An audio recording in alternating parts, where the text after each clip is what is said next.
မင်္ဂလာပါပရိသတ်တို့ရေ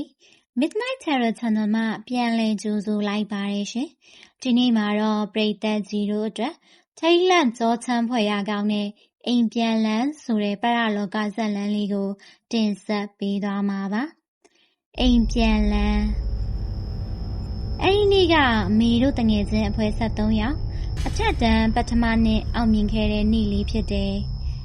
ကျောင်းပိတ်ရက်ကြီးမှာစွန့်စားခီးတစ်ခုထွက်ကြဖို့ဆုံးဖြတ်ခဲ့ကြတယ်။အဲ့ဒီအချိန်မှာယဒီကဖုန်းထဲကနေသတင်းတစ်ခုဖတ်ပြတယ်။တောက်ထဲမှာအင်ဂျီကြီးတစ်လုံးရှိတယ်တဲ့။လူမနေတော့တာနှစ်30ကျော်ပြီတဲ့။ဘယ်သူမှမသွားရဲဘူးတဲ့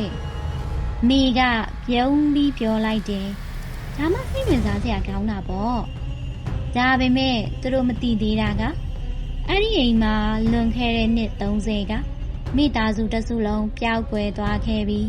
73နှစ်တခါလူအသစ်တွေကိုဖမ်းဆီးတဲ့ဖရဲအိမ်တစ်လုံးဖြစ်နေတယ်ဆိုတာပါပဲညနေ6နာရီနေဝင်ခါနီးမှသူတို့အိမ်အိုကြီးစီရောက်လာကြတယ်အိမ်ကြီးကထူးဆန်းစွာတိတ်ဆိတ်နေတယ်ပြတင်းပေါက်မှန်တွေကွဲနေတယ်ဒါပေမဲ့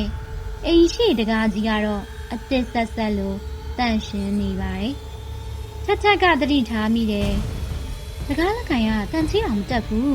။တကားကိုတွန်းဖွင့်လိုက်တဲ့အခါရုတ်တရက်အိမ်ထဲကမီးတွေအလိုအလျောက်လင်းလာတယ်။စပွဲပေါ်မှာတော့အစာအသောက်တွေပူပူနွေးနွေးနဲ့ပြင်ထားသလိုဖြစ်နေပါတယ်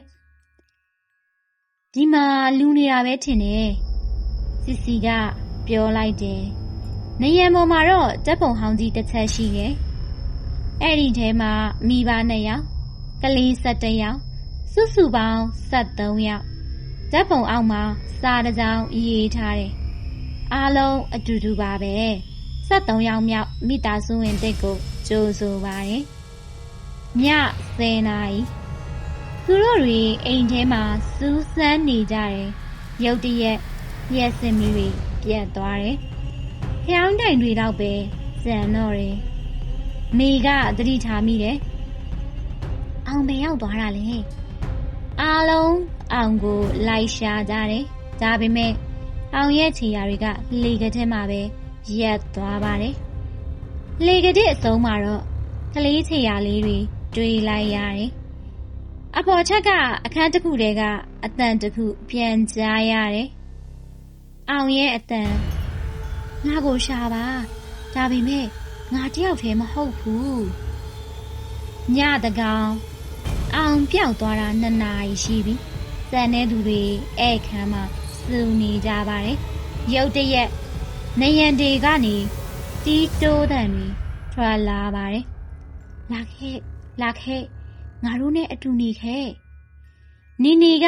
အတန်တုံတုံနဲ့ပြောပါတယ်ဒီအိမ်ကအသက်ရှင်နေတယ်ဖြိုးကနယံကိုထိကြည့်တယ်နယံကပူနွေးနေတယ်နှလုံးခုန်တယ်လို့ထိတ်နောက်တော့နယံပေါ်မှာမျက်နာတွေပေါ်လာတယ်လူ12ယောက်ရဲ့မျက်နာအောင်လဲပါတယ်အောင်ကအော်ပြောတယ်ပြေးကြဒီအိမ်ကတရေမဟုတ်ဘူးဒီအိမ်ကလူတွေကိုနယံထဲမှာအသက်ရှင်လဲမြုပ်ထားတဲ့နတ်ဆိုးအိမ်ကြီးပဲည2နာရီသူတို့တွေအိမ်ရဲ့သမိုင်းကိုရှာဖွေကြတယ်။ထက်ခိုးပေါ်မှာဇိုင်ယာရီဟောင်းတအုပ်တွေးလိုက်တယ်။ဇိုင်ယာရီထဲမှာရေးထားတာကကျမတို့မိသားစုဟာ1950ခုနှစ်ကလေးကဒီအိမ်မှာနေတာပါ။ဒါပေမဲ့ဒီအိမ်ကကျမတို့ကိုဘယ်တော့မှလွတ်မှာမဟုတ်ဘူး။အခုဆိုကျမတို့အားလုံးနယံထဲမှာဒါပေမဲ့ကျမတို့မသိကြဘူး။အိမ်ကကျမတို့ဝိညာဉ်တွေကိုဖမ်းထားတာနောက်ဆုံးစာမျက်နှာမှာတော့ဒီအိမ်ကို73ယောက်နဲ့ဝင်ရင်